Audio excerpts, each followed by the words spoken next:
টলিপাড়ায় অন্যতম জনপ্রিয় সুন্দরী নায়িকা শুভশ্রী গাঙ্গুলী এবং শ্রাবন্তী চট্টোপাধ্যায় এবার একই ছবিতে দুজন অভিনয় করবেন নায়িকার চরিত্রে। এমনই একটি সুন্দর দৃশ্যের অপেক্ষায় অনেকদিন ধরেই ছিল কলকাতার ফ্যান ফলোয়াররা। তুমি ললিতা সরকারকে চিনতে? এখন নাকি সেই স্বপ্ন পূরণ হতে যাচ্ছে। সাম্প্রতিক এমনটাই গণমাধ্যমে জানা গিয়েছে।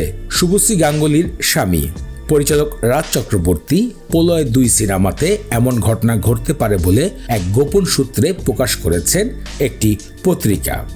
প্রলয় সিনেমাতে 2 নায়িকাকে একত্রে দেখানোর পরিকল্পনা করছেন পরিচালক রাজ চক্রবর্তী।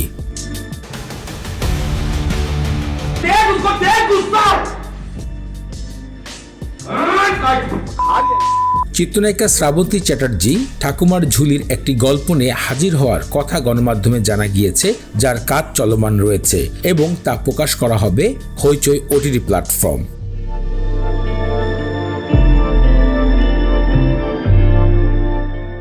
সাম্প্রতিক গণমাধ্যমে শুভশ্রী এবং শ্রাবন্তী এক সিনেমায় দেখার বিষয়টি বেশ আলোচনায় এসেছে। দর্শক, আপনাদের কাছে বিষয়টি কেমন মনে হয়েছে ভিডিওতে কমেন্ট করে জানাবেন মূল্যবান মতামত। কেন